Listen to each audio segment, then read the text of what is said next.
అది 2014 వైజాగ్ నుండి పాడేరు వెళ్లే దారిలో ఘాటీ మొదలయ్యే చోట తాడిపత్రి అనే గ్రామం ఉంది. సరిగ్గా అక్కడే అడవి మొదలవుతుంది. ఆ గ్రామంలో ఉన్న ఒక సహోదరుడు అడవి దగ్గర ఉదయాన్నే 8 గంటలకు దింపారు.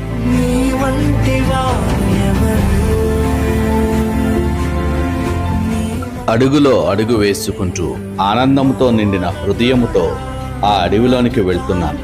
ఎందుకు అంటే అప్పటికే అనేకమైన సార్లు క్రీస్తు యేసుని ముఖాముఖిగా కలుసుకున్నప్పటికీ మరల ఆయన దర్శనం కోసం నా ప్రాణం ఎంతో ఆశగా ఉంది.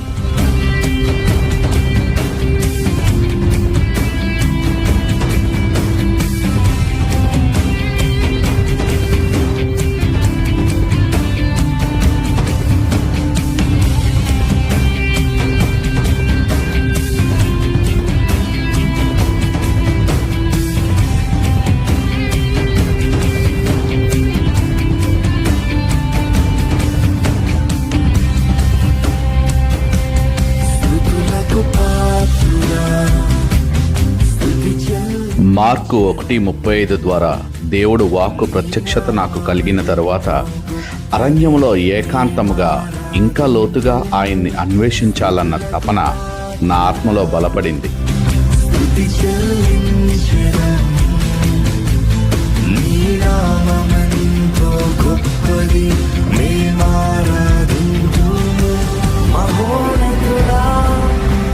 వాక్యమూలముగా ఆత్మమూలముగా తిరిగి జన్మించిన అనుభవం ఉన్న వ్యక్తిగా ఆత్మలో ఆయనతో సంబంధం సహవాసం కొనసాగుతూ ఉన్నప్పటికీ దేవుని రాజ్య మర్మాలు ఆయనే స్వయంగా బోధిస్తుంటే నేర్చుకునే ఆ అనుభవం చాలా చాలా ఆనందంగా ఉంటుంది. అది అనుభవిస్తేనే తెలుస్తుంది.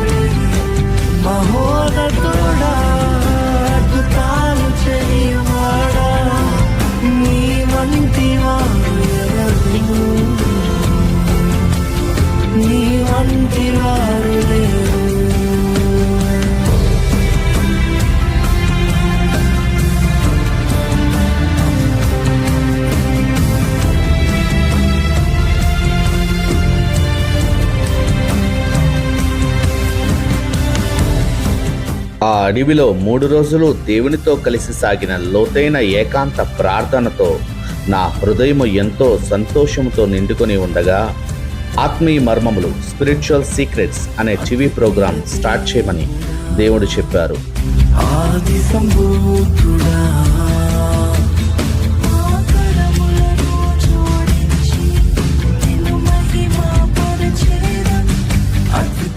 ప్రార్థన ఒక తపస్సులా చెయ్యాలని, అప్పుడే అది శక్తివంతముగా ఉంటుందని పరిశుద్ధాత్ముడు పదే పదే నేర్పిస్తుంటే ప్రాక్టికల్గా అది సాగినప్పుడు యేసు నామములో అనేకమైన అద్భుతాలు దేవుడు జరిగిస్తున్నప్పుడు పొందుకునే సంతృప్తి చాలా ఆశ్చర్యంగా ఉంటుంది.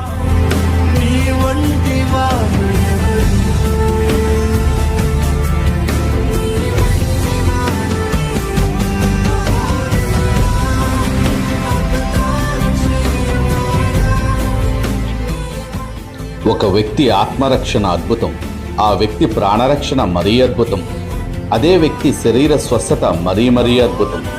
దేవుని సృష్టి, ఆయన క్రియలు, మన మానవత్వానికి అర్థం కాని దైవత్వం, అవి చాలా అద్భుతం.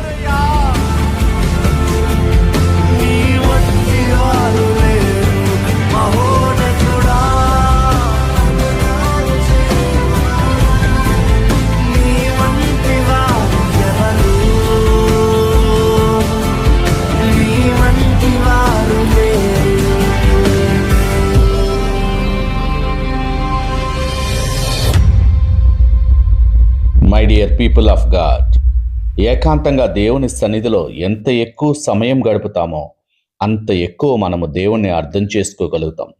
చుట్టూ ఉన్న మానవ ప్రపంచానికి దూరముగా ఆత్మలో సిద్ధపాటుతో మనస్సులో నెమ్మది కలిగి ఆయన వాక్యము ధ్యానిస్తూ ఆ ధ్యానములో నుంచి కలిగిన ప్రత్యక్షతతో ప్రార్థిస్తూ మీరందరూ ఆత్మలో ఎదగాలని నేను ఆశిస్తున్నాను. దేవుడు మిమ్మల్ని అందరినీ దీవించునుగాక. ఆమెన్.